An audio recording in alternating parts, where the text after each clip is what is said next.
I want to thank everybody who is joining with us here today, especially those who are behind me that I'll be talking more about here shortly. To begin with, let me point out the obvious.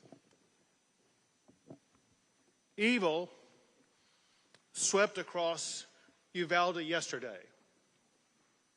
Anyone who shoots his grandmother in the face has to have evil in his heart.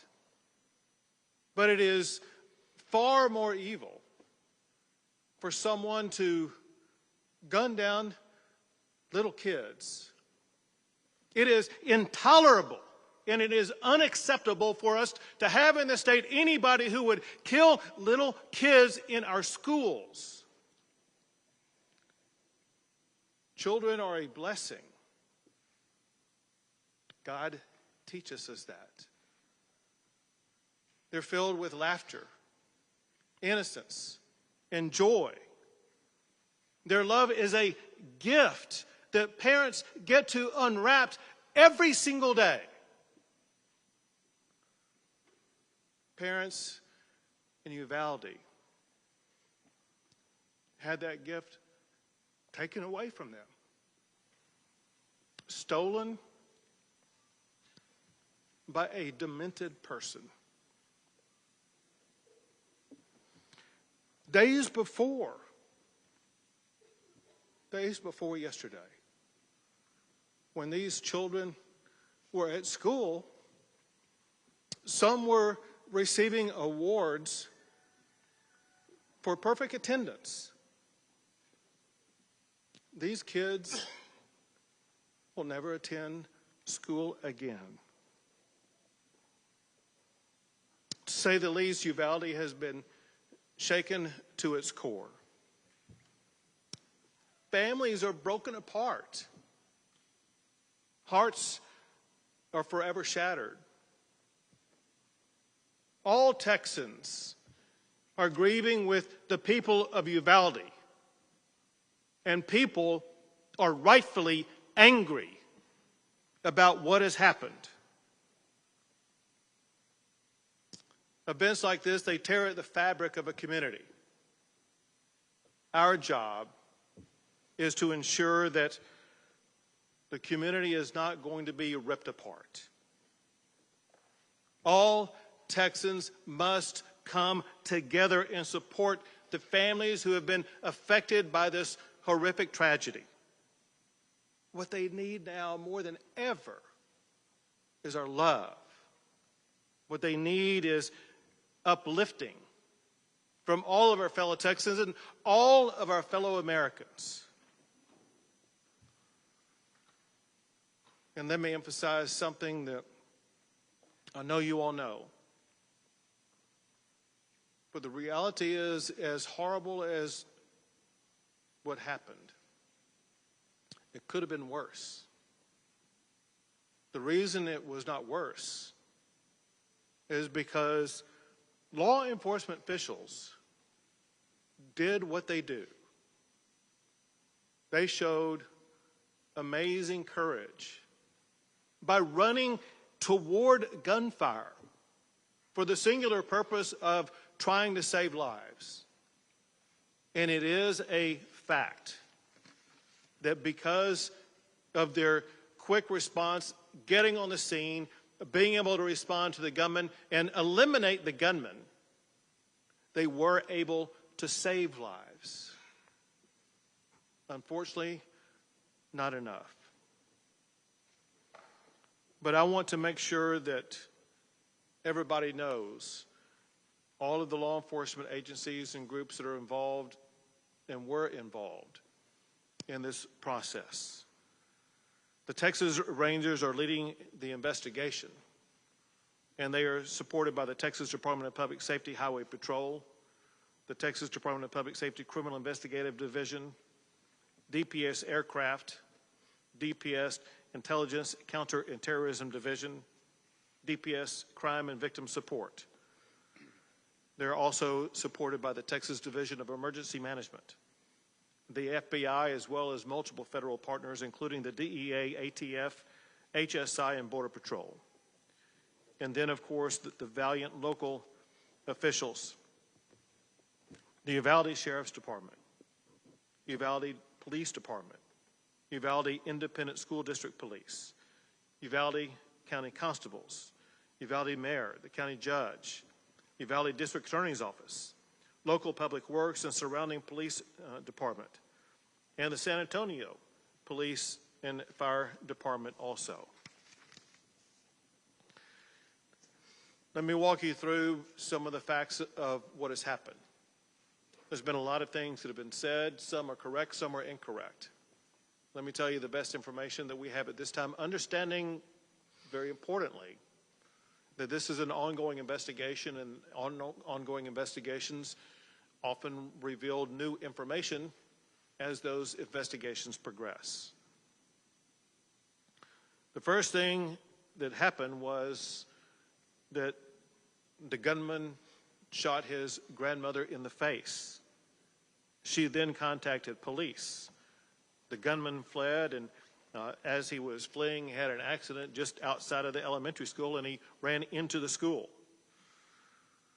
Officers with the Consolidated Independent School District, they approached the gunman and engaged with the gunman at that time. The gunman then entered a back door and went down 2 short hallways and then into a classroom on the left-hand side. The gunman entered into that classroom, and the classroom was connected internally to another classroom.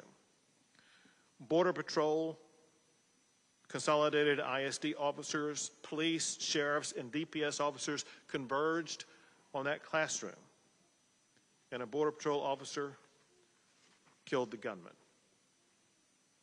As I said, Texas Rangers are leading the investigation, joined by federal, state, and local law enforcement officials. At this time, we know that 19 children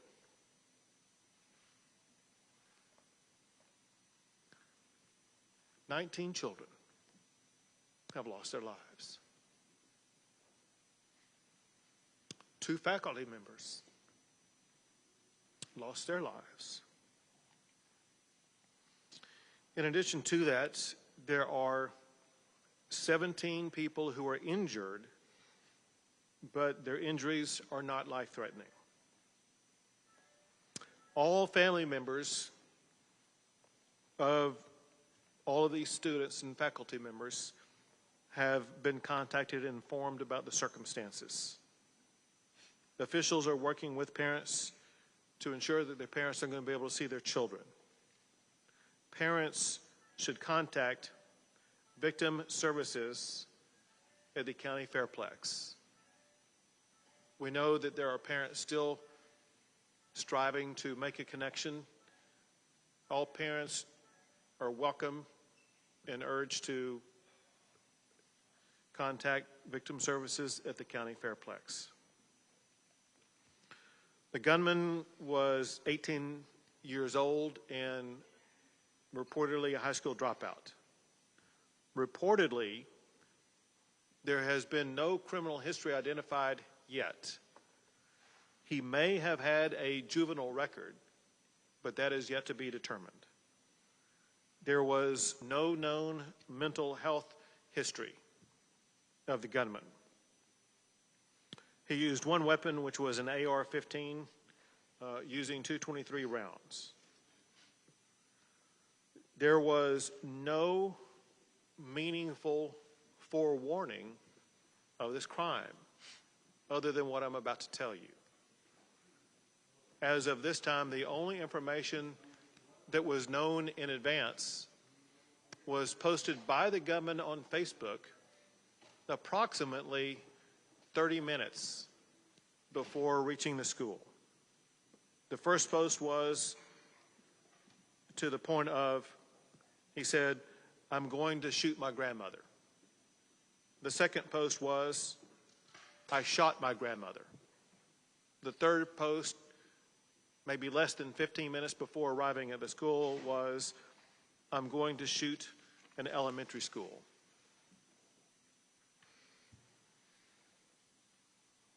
I mentioned that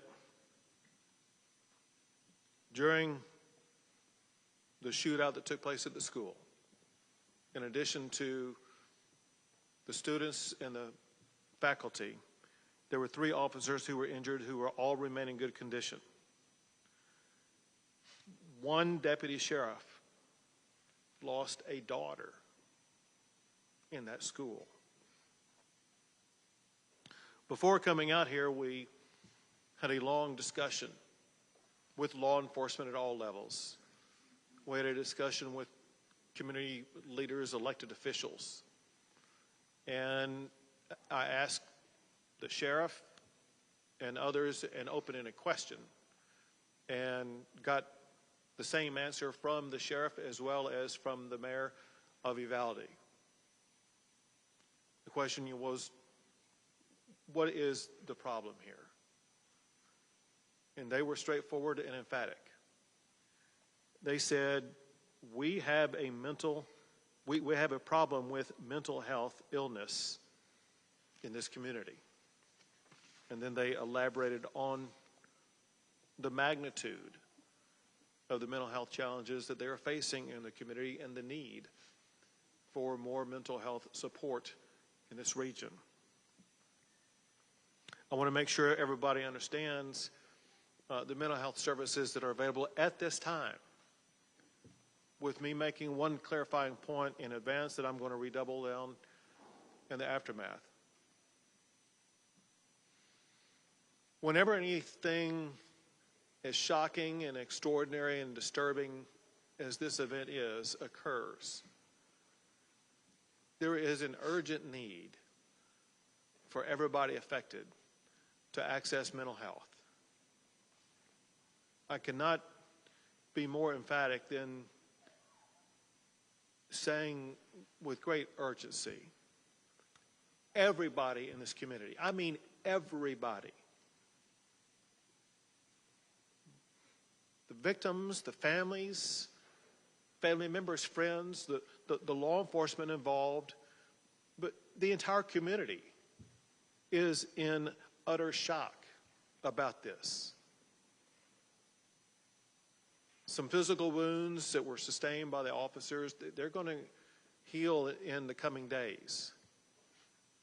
The mental and emotional wounds are far harder to see and last far longer. The state of Texas, working with federal and local officials and agencies, we're going to be here for a long, long time. And one key point that we will focus on is making sure that everybody in this community has the access they need for as long as they need it to address with the mental and emotional health care needs that they have. I want to list various agencies and make sure these are made available to the public. The mental health services currently available are from victim services from across the area from federal, state, and local levels, including the Family Resource Center at the Uvalde County Fairplex. Schools have crisis teams at the Uvalde Civic Center. They provide wraparound services for families who are affected. The Texas Child Mental Health Consortium, created by the state legislature in 2019, is available to assist. The Bluebonnet Children's Advocacy Center is available to provide services for children. The Texas Health and Human Services Commission is on site and will be available for ongoing provision of services. The Texas Education Agency is providing supplemental counseling services. The Texas Department of Public Safety Counseling is providing counseling services for law enforcement. And the FBI is also bringing in mental health services for law enforcement. It cannot be overemphasized the importance of law enforcement officers, all of them, seeking out and obtaining this mental health counseling. The District Attorney's Office for Victim Services has a phone number available for all victims, and candidly, the entire community, in a way, is a victim here. And I was provided their number to give out to you publicly. This is the number for the District Attorney's Office for Victim Services. The number is 830-278-2916. And at this time, I will pass the mic to Lieutenant Governor Dan Patrick.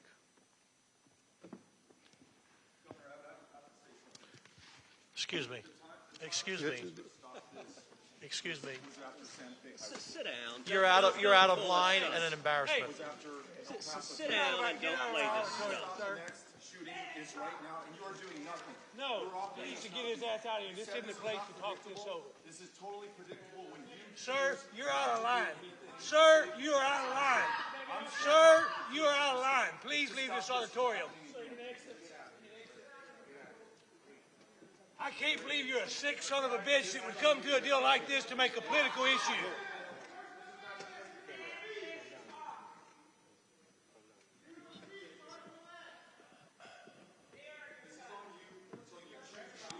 It's on assholes like you. Why don't you get out of here?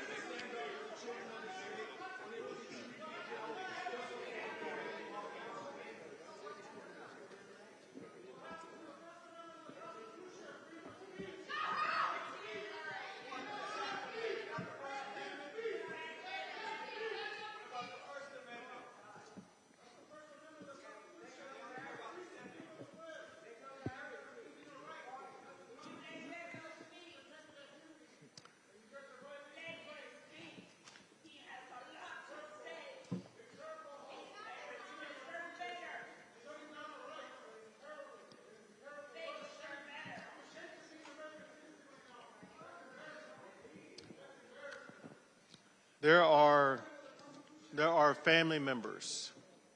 There are family members who are crying as we speak. There are family members whose hearts are broken. There's no words that anybody shouting can come up here and do anything to heal those broken hearts. We all, every Texan, every American has a responsibility where we need to focus not on ourselves and our agendas. We need to focus on the healing and hope that we can provide to those who have suffered unconscionable damage to their lives and loss of life. We need all Texans to, in this one moment in time, put aside personal agendas, think of somebody other than ourselves. Think about the people who are hurt and help those who have been hurt. And this time, Lieutenant Governor will speak. I was just about to say that there will be plenty of time to discuss and analyze what happened yesterday and do everything that we can within our power to hopefully prevent it from happening again. But now is a time, people watching around the world, in this country, in this state, to focus on these families, as the governor just said. Right now, we need to put our arms around the families of these victims, the students and the teachers. This is not a partisan issue. This is not a political issue. This is an unimaginable moment that will impact the lives of those who lost their children and those who survived, the adults and the teachers, the men and women of law enforcement who were there. We are better than this as a country. We are better than this. These types of crimes, when you see children killed, go to the very core of all of us who have children or grandchildren. We can't imagine the pain that these families are going through. We saw it 4 years ago in Santa Fe. So can we not be a nation that can stand together for at least a day or a week or a month, my gosh, to put these families first and everything else second, my gosh. You know, we live in a time, I said this yesterday, when people are at each other's throats everywhere we turn. Whether it's on the internet or an Oscar stage or two coaches arguing or in the political world or the media world. Who are we as an American people? Who are we? We all have to do our part. All do our part to make us a better people and a better nation. Evil will always walk among us. And in times like this, I've seen it. The governor's seen it. The speaker's seen it. The senators have seen it. The attorney general's seen it. In these other shootings, Sutherland Springs, El Paso, Odessa, Santa Fe, it's God that brings a community together. It's God that heals a community. It's God that heals a shattered and broken heart. And if we don't turn back as a nation to understanding what we were founded upon and what we were taught by our parents and what we believe in, then these situations will only get worse and happen more often. So, no matter what your thoughts are today, pray for these families. Pray for this community. Give us wisdom. Give us wisdom. But right now, let's focus on the families. They deserve that. They need our love. They need our prayers. Thank you, Governor. And now the Speaker of the House, Dade Phelan. Thank you, Governor. I appreciate it. Mayor, I'm sorry you had to witness that outburst. Now is not the time to politicize pain and suffering. This time of year should be the happiest time in a child's life. Summertime, getting out of school, enjoying your family and your friends. And instead, this community is faced with an unspeakable tragedy of which there are no words. There are no words to ease the pain and suffering and the anger in this community. I do want to reiterate what the governor said about the mental health of this community. This will take many, many years of pain and suffering and counseling. And your mental health is like any other health. It must be treated, it must be diagnosed, it must be talked about. And the legislature, when we reconvene, we will have a long, very robust discussion about mental health like we always have, and we'll continue to support mental health in this state, and especially rural mental health. Like the sheriff said, and like the mayor said, every community has mental health needs, and they must be addressed. And this crisis is another reiteration of a mental health crisis we have in this state.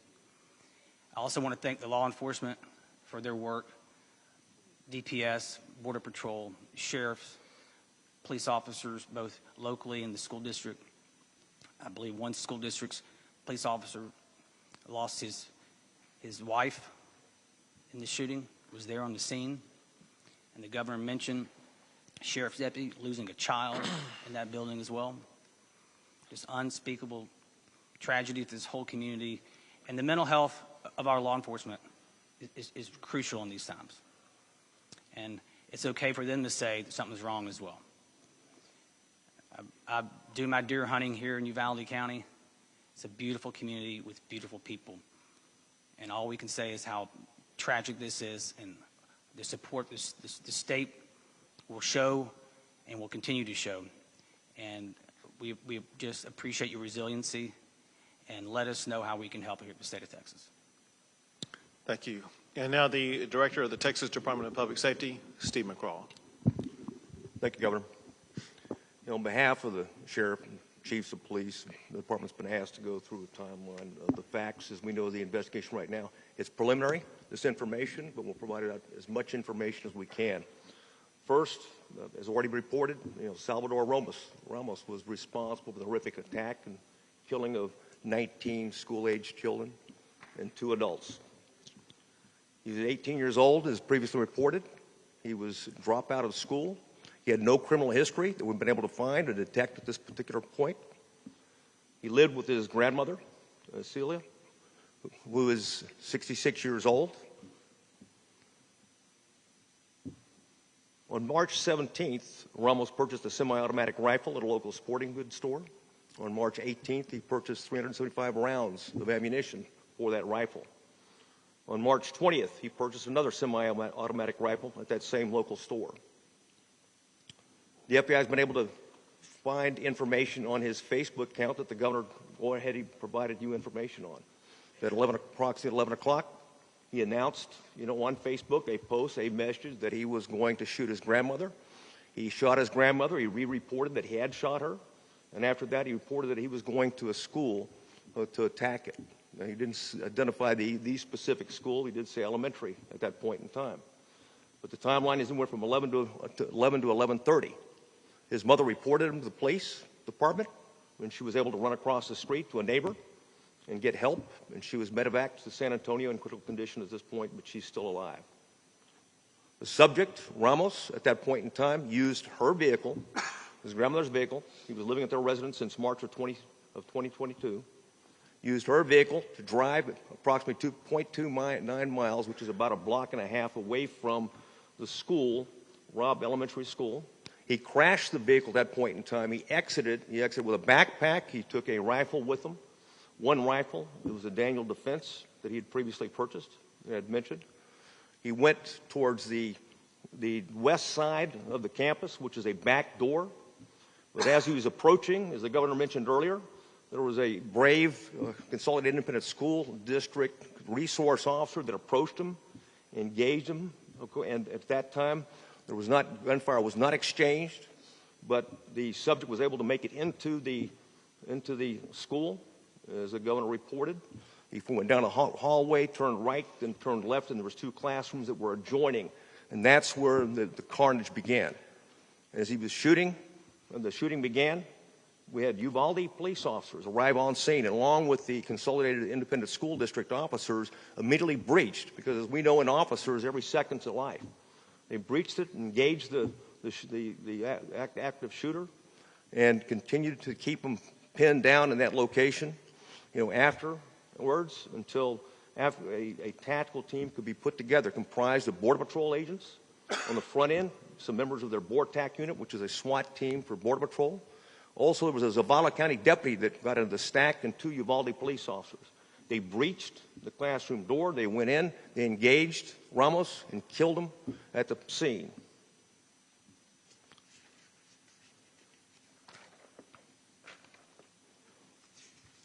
That covers it, Governor. One thing I'd like to say, though, and you hit the nail on it, is that in the profession of law enforcement, it is a profession. What looks right and how we measure ourselves is the absence of crime and disorder. Obviously, this is a situation we failed in the sense that we didn't prevent this mass attack. But I can tell you those officers that arrived on the scene and put their lives in danger, they saved other kids. They kept them pinned down. And we're very proud of that. At the same time, we're always looking to get better and look at anything that might have been out there. We've yet to find a clue, whether it's social media or other indicators that might have given us any type of idea that he was about to do something like this. It gives us an opportunity to prevent it because, as we know, the overriding priority of you, certainly the legislature in Texas and the people of Texas, is that it's all about prevention. Prevent the next mass attack. And thank you for your leadership, and Speaker and Lieutenant Governor. Thank you. Thank you. And now the Superintendent for the Consolidated Independent School District, Hal Harrell. Thank you, Governor. Thank you for being here today. Thank you for your support. I appreciate your team coming and speaking to us and providing the services and resources that you have.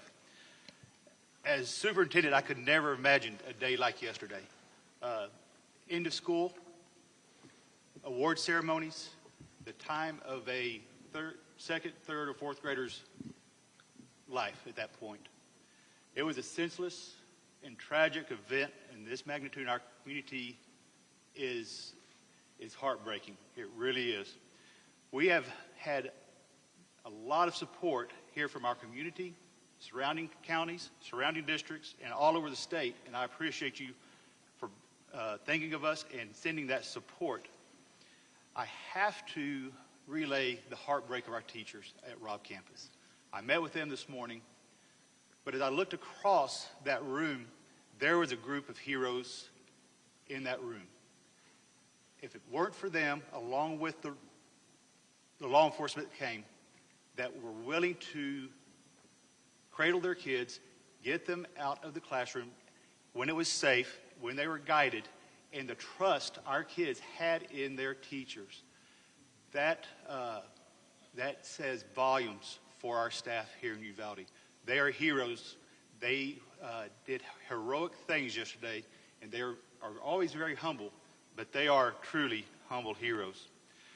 Yesterday, we lost 2 teachers. These 2 teachers, I would say, are the cornerstone of that campus to some great degree.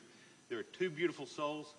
They have taught on that campus for many years. They have kids in our district, and they poured their heart and soul into what they did in educating our kids in Uvalde. 19 students, 19 precious students who came to school yesterday to enjoy the day, to enjoy the award assembly. And as I look at their pictures, you can just tell by their angelic smile that they were loved, that they loved coming to school, and they were just precious individuals. This is a difficult time for everybody. We are hurting. We have been cut deep here in our community. We will move forward. It's going to take some time moving forward. While our faith has been shaken, we ask you to continue to pray for these families, these kids in our community, and our teachers. I am a product of Uvalde. I'm born and raised here. I've worked for this district for 30 years. And never thought I would be sitting in front of you doing this today. But please, pray for our teachers, pray for our community, and we will move forward. Thank you, Governor. Thank you. We'll take a few questions. Governor, you've talked a lot about health, not talking about guns. Do you think an 18-year-old has been able to buy weapons in the army? Would you commit to making any changes as far as gun laws? So the ability of an 18-year-old to buy a long gun has been in place in the state of Texas for more than 60 years. And think about during the time over the course of that 60 years, we have not had episodes like this. And why is it that for the majority of those 60 years, we did not have school shootings? And why is it that we do now? The reality is I don't know the answer to that question.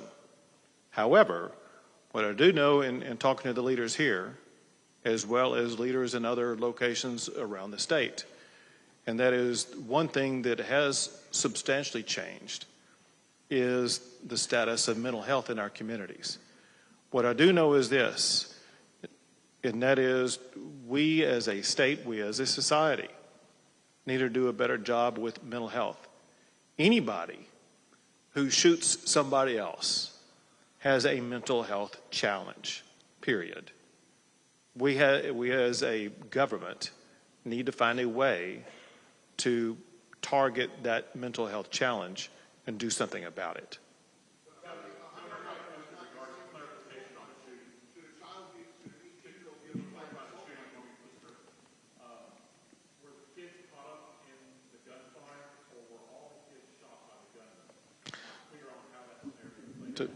Director McCraw will have the best information on that.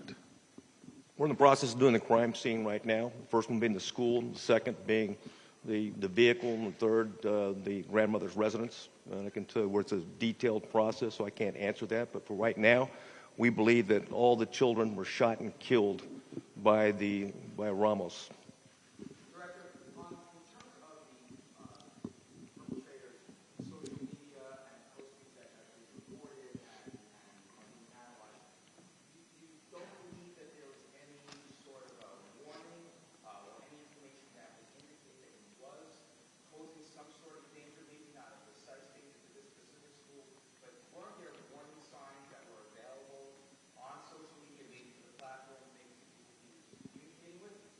We did see some, and I think one was of a concern, and that concern was, relayed to allegedly, we haven't confirmed it yet, to someone in California who didn't report it.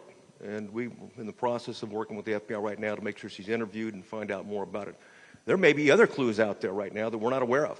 This is a preliminary part of the investigation. We're going to scour everything to find anything that what could have indicated in some way, shape, or form that this individual was a threat to the community. But nothing had come to local law enforcement that they could have acted. None at all. In fact, this is, you know, we're astounded at the beginning of the investigation because there's usually something out there, but right now, it is as that reported on the timeline. If we find out something else, we'll provide that information.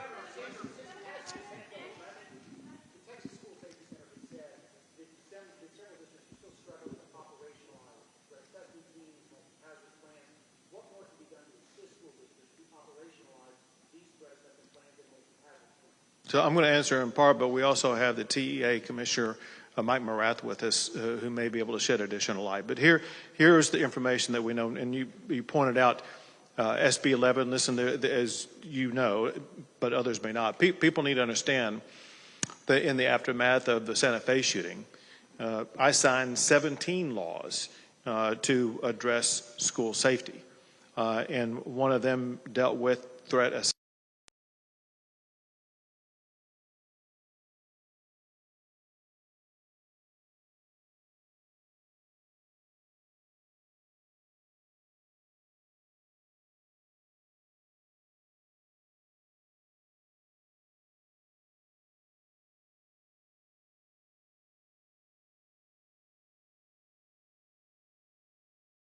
Efficiently.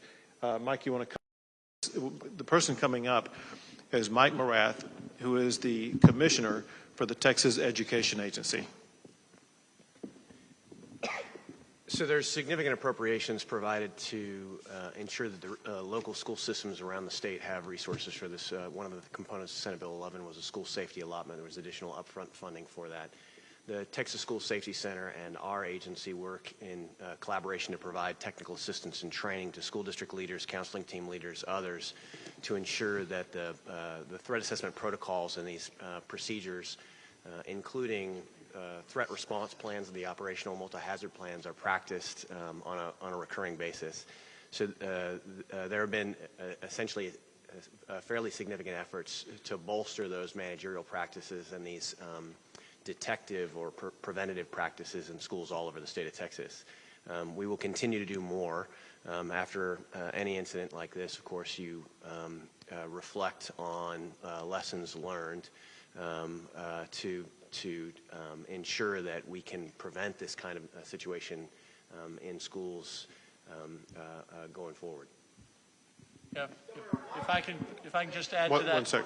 I'll call on you next. 1 second. If I can just add to that briefly, in 19, the House and Senate worked together, put $100 million into trying to give the schools all the tools that they needed to try and protect the students.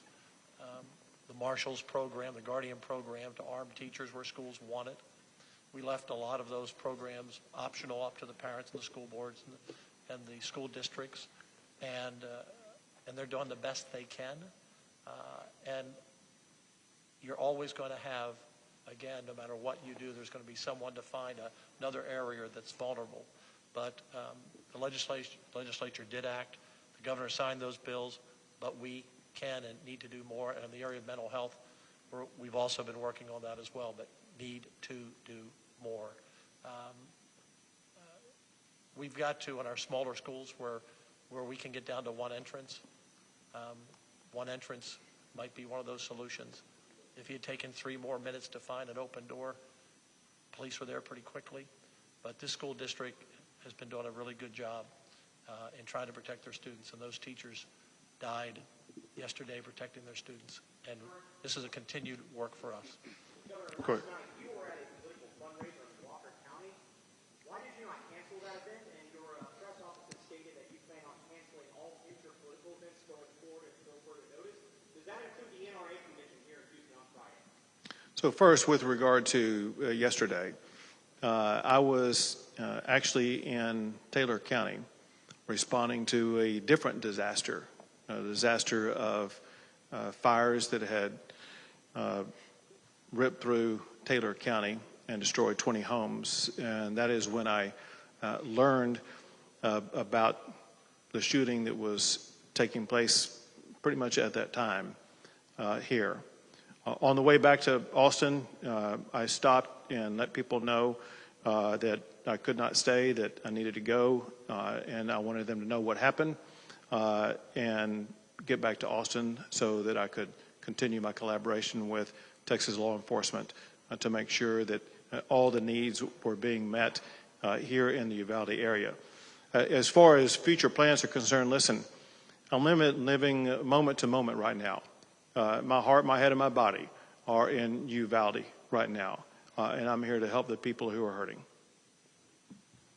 Director, can you confirm from the moment that the campus officers engaged with the gunman and how long was that? I can't. It's going to be within a minute, like 40 minutes or something, within an hour, but I don't want to give you a particular timeline. But bottom line is that law enforcement was there. They did engage immediately. They did contain him in the classroom, and they put a tactical stack together, in a very orderly way, and of course breached and assaulted the individual.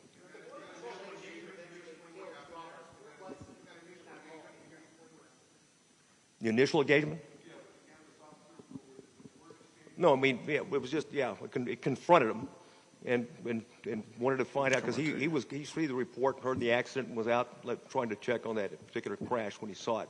So he followed him right in immediately, okay, and when rounds were exchanged. And of course, then also we had 2 Uvalde police officers previously described that went in and was involved in also the shooting with the subject and were wounded.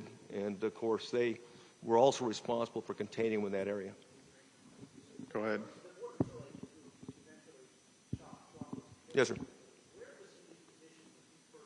Well, I don't know where he was in the community, but obviously in the Uvalde area, because they got there so quickly and in force. And of course, I'll let them answer that question. But they were there in force, and of course, they were importantly, they had some members of their tactical team there on the Bortec team, and they took the lead on that stack. But I'll defer to, I think I have a Border Patrol uniformed.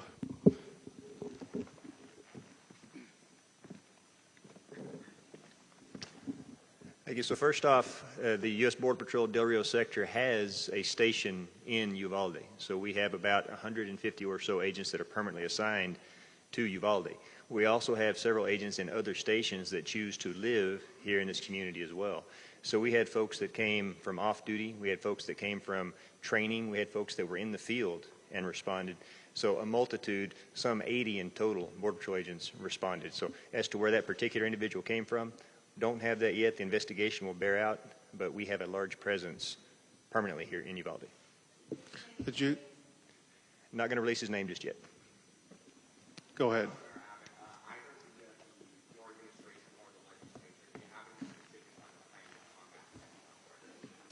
We began talking about it in there. I'll just tell you one thing that we talked about, which is something we've heard in some other regions of Texas also, and that is in approximately maybe as much as a 40-county region around the area where we gather right now. There is no mental health hospital, and there's a shortage of beds for mental health in this region. If someone is suicidal, if someone has a mental health problem, they oftentimes would have to go to some place like San Antonio.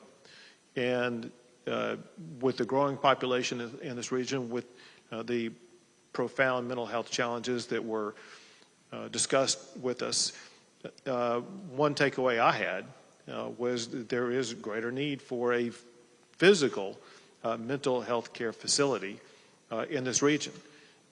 But we know that buildings don't treat people. People treat people.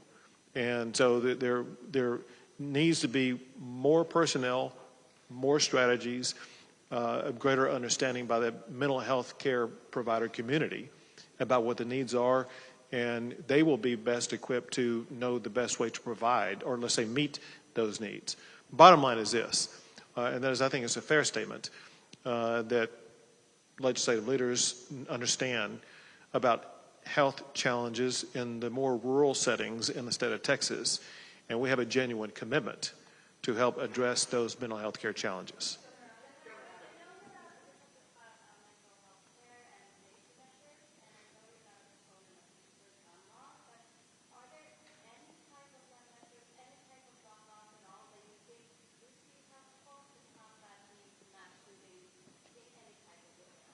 It's one of those issues that was widely discussed in the last several sessions, in particular in the 2019 session. And pretty much every issue was raised by one legislator or another about potential ways to address shootings like this. And the consensus arose around those 17 bills that I did sign, that they hardened schools, they made schools safer, they addressed mental health, and issues like that were the solutions that were agreed upon by legislators at that time. And that is going to be the similar approach that I perceive legislators will continue to focus on. We consider that what we did in 2019 to be one of the most profound legislative sessions, not just in Texas, but we've seen in any state in addressing school shootings. That said, to be clear, we all understand our work is not done. Our work must continue. And we will continue to discuss with legislators about all the potential avenues and pathways that we can take to make sure that schools will be even safer going forward.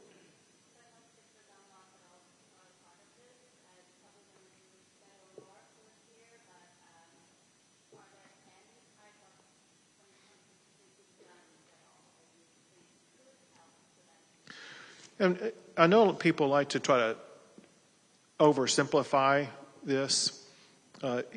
Let's talk about some real facts. And that is, there are, quote, real gun laws in Chicago. There are, quote, real gun laws in New York.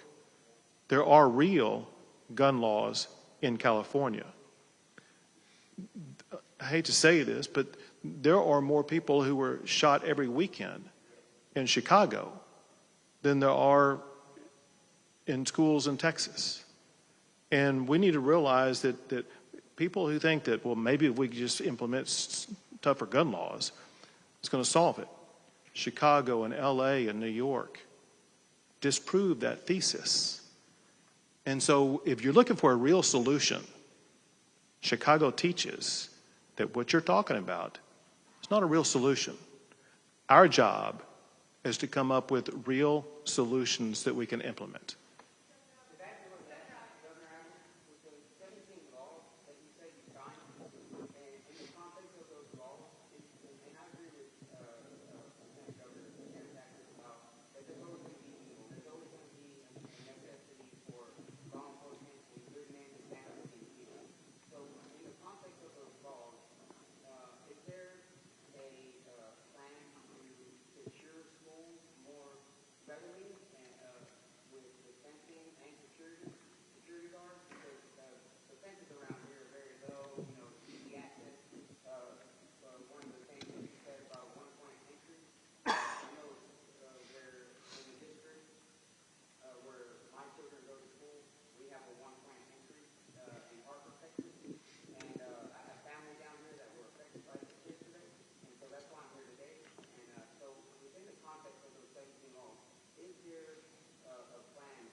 So the last thing first, and that is altogether, we allocated more than $600 million, so more than $500 million to address school safety.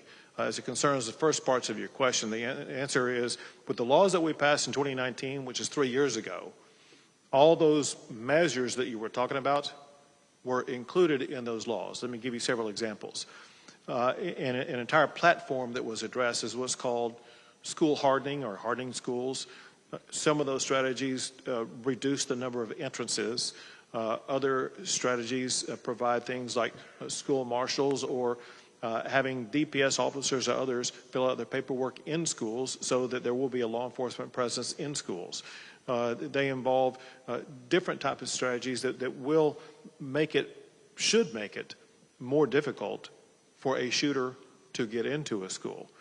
That said, I can tell you what we all agree upon. We're all going to go back and look at both exactly what was passed, any shortcoming in what was passed, any shortcoming in implementation. I want you to know also that included in those laws were requirements by school districts across the state of Texas to work with the School Safety Commission to make sure that all the strategies would be used and employed and tested, including active shooter strategies for schools to be ready, to be prepared to employ as needed. And so, yes, from pretty much every angle, it was debated. And let me go back in time. This is something where I began working up the governor's plan to respond to this a year in advance. And legislators had an entire year to be looking at that, to be debating that, to be getting prepared for that. Then I made it an emergency item during the session, which meant that everyone was going to be focusing on it, and they did. So my point in saying that, and that is that this took the time, effort, and mental involvement of all legislators during the course of that session to put what they consider to be the best solutions on the table. Many of them were adopted, some were not, but we adopted what we consider to be the best plans that session. Again, we will always, and especially in this coming session, evaluate what more needs to be done in our schools to make them even safer.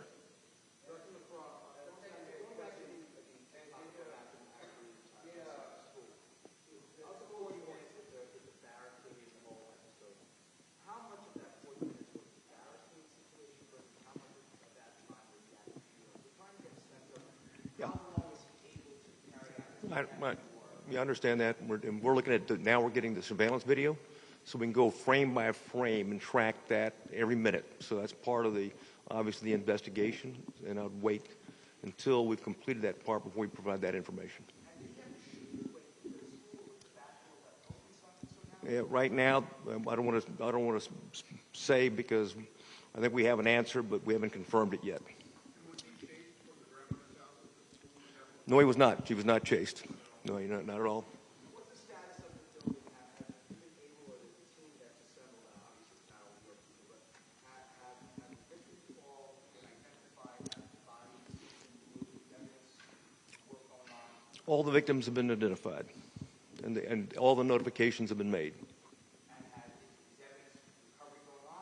Yes, there's an ongoing recovery team. We've got certainly our company of Texas Rangers with forensic background are conducting it, and then we've got the FBI's evidence response team, and of course ATF is helping as well. Can we get you to speak up a little bit?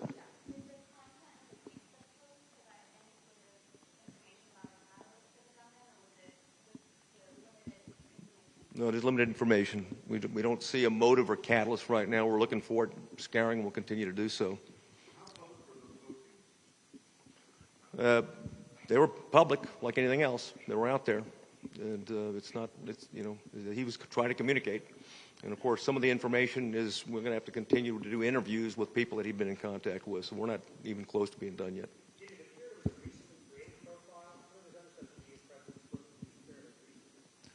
I can't comment on that right now.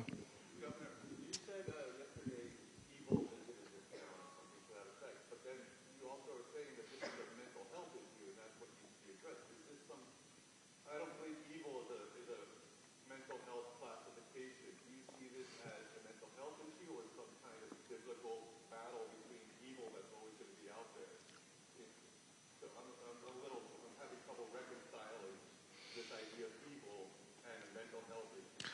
So, and very interestingly, in the meeting that we had before coming out here, I raised that exact issue because we talked about mental health. And to me, someone who is as demented as it takes to kill little kids, it goes beyond, seems to me, a mental health issue. I mean, that is the sheer face of evil itself. And so, listen, I'm not a doctor. I can't classify these things. And I don't know the extent to which mental health would be able to address someone who has the challenges that they would shoot their grandmother and then shoot and kill all these babies, all these young kids. Kind of what was pointed out at the time in our discussion earlier is there could have been a time earlier in his life when it was a more typical mental health issue that could have been addressed. I don't have any information about that, and maybe others don't either, but is there a difference between a mental health challenge that can be addressed and evil? I don't know. It's a big...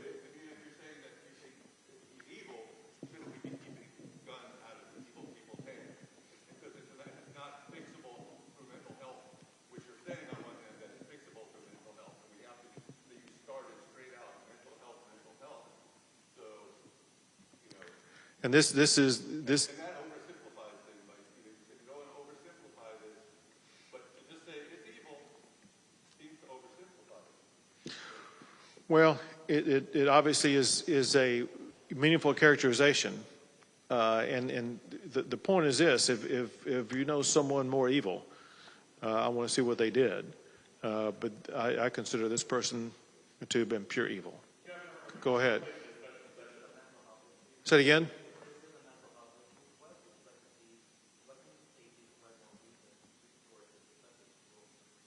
Well, it's the answer that I was given to this gentleman back here earlier, and that is something that we did talk specifically in our meeting before coming out here, and that is, for one, not just this community, but the surrounding geographic area is lacking in a mental health hospital or other physical facility. And there literally are either no beds or inadequate beds to address those with mental health challenges. And when you look at the population base and perhaps a growing population base in this geographic region, an issue that we will be taking up is going to be what ways do we address the mental health issues? Does it include a physical facility such as a mental health hospital? If so, how large would it be?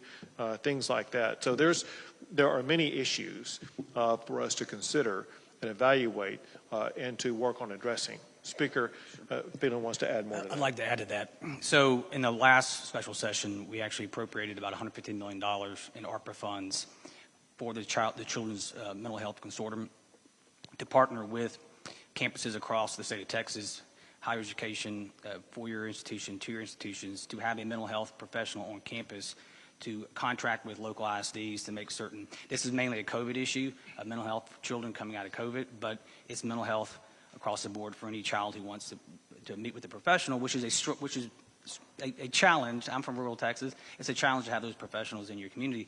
We also appropriated $500 million for rural broadband to make certain communities out in rural Texas have high-speed internet to where they can have a consultation online with a mental health professional, not just in the state of Texas, because we passed another piece of legislation that said you can meet with professionals outside the state of Texas. And so the telehealth, telemedicine situation come out of COVID, rural broadband were addressed late in October of this past year, and many of those programs are being rolled out right now.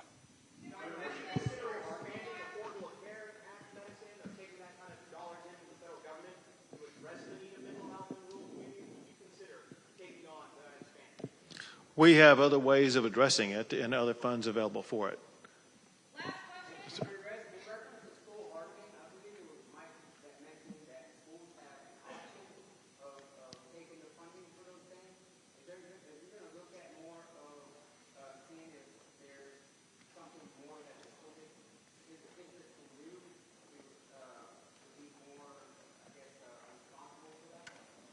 So I'm not exactly clear on your question, but I think I have the gist of it well enough to be able to answer it in this way, and that is this: we will all consider the best strategies for schools to employ, but importantly, we do that in conjunction by working with schools. We won't be imposing policies on schools without working with them.